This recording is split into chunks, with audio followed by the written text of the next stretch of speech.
a few more thoughts about our incoming president of the United States. I mean, ponder this for a second, just because you can't not think about it. There are certain thoughts that once thought you can't unthink. And let's start out by acknowledging that. The man who will be president of the United States in a few short days said the following in a press conference. I'm also very much of a germaphobe, by the way, believe me. Okay, so first of all, let's get that out of our system when we think about the Trump press conference. Yes, we heard this story. Yes, we're only human. It's hard to turn away. It was also hard to turn away from Trump's abusive treatment of the press, in this case particularly CNN. It was hard to turn away from his incredibly poor grasp of national security. And at this press conference, it was also hard to turn away from those long stretches where his rambling turns went to complete incoherence. I mean, it's so obvious.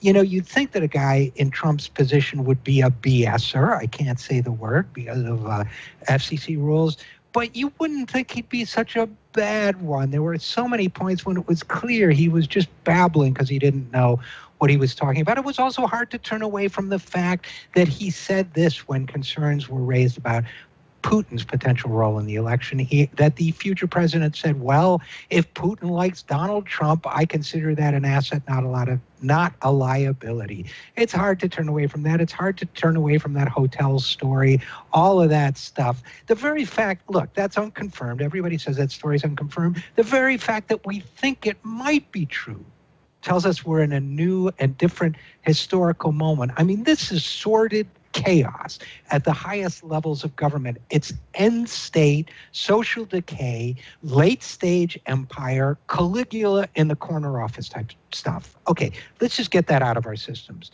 Now, everybody joked about it was weird when Trump brought on the attorney and she was flat and she was boring and she was dull. People joked about that.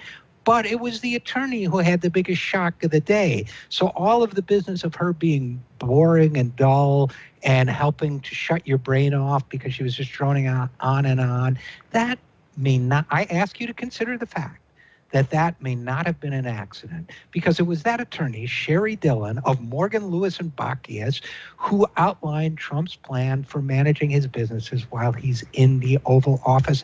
And let's be clear, if that plan does not add up to premeditated corruption, and let me repeat that phrase, premeditated corruption, it certainly paves the way for corruption. So it was Dillon, the lawyer, who made it clear that Trump won't be selling his assets. He won't be putting them in a blind trust. And by the way, blind trusts aren't that great.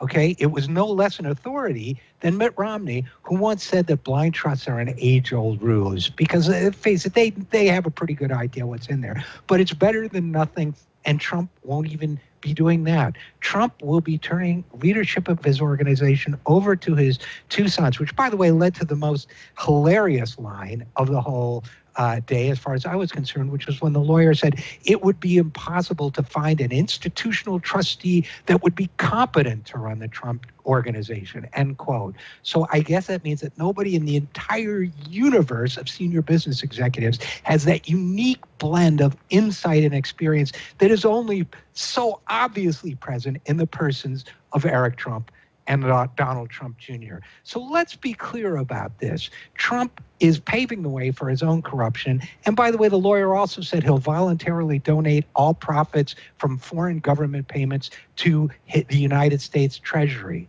Let's be clear about this. He doesn't even pay his taxes to the United States Treasury.